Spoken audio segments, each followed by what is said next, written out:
Hi mga inaan, Assalamualaikum warahmatullahi ta'ala wabarakatuh. Welcome back to my mini vlog and this is your inaan. At ito nga, for how many days sa Isabela ay uuwi na tayo mga inaan. Back to reality na tayo. Bye Isabela! Sunday yung uwi namin mga inaan. As you can see, konti lang kami diba? Kasi may nauna na sa amin at may nahuli rin. Ipansin nyo ba, ang daming mga bahay malapit dito sa pantalan nila diba? Ganito yung makikita nyo dito mga inaan. Yung nakuha nga naming ticket dito is last trip na Montenegro. Buti na lang ay hindi maalon, kalma lang yung dagat. Ang ganda talaga ng panahon. At nagka-struggle nga ngayon mga inaan dahil ito nga nagvo-voice over ako, nagvo-voice record ako. Pero ang iingay ng mga bata dito.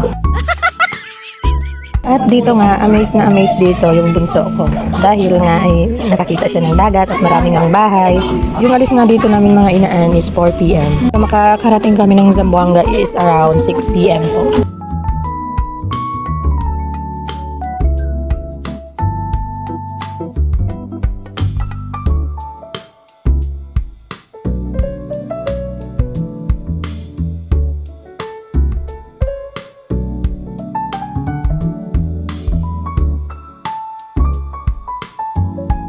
At dito nga, nag-request na naman yung hipag ko na mag-picture-picture. Sabi ko naman sa inyo mga inaan, yung mga hipag ko mahilig talaga yan sa mga picture-picture. Kaya, eto na, picture is life kahit mainit ang panahon.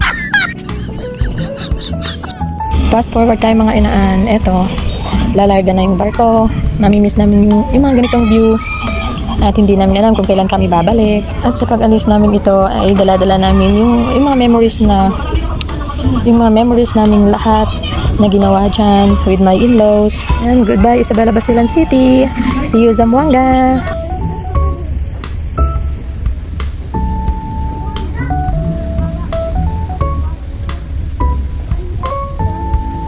At eto na, fast forward na naman tayo ulit. Dumating na tayo ng Zamboanga Terminal. Ilang minutes na lang ay magsi 6 p.m. na guys. At sa pag-aantay nga namin dito makababa dahil nga marami pang nakapila.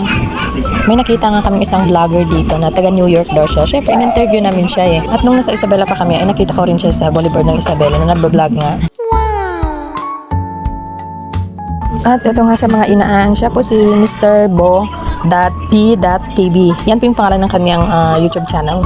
Medyo na nosebleed tayo dito mga inaan, pero okay naman, carry naman. Nagkaintindihan naman kami.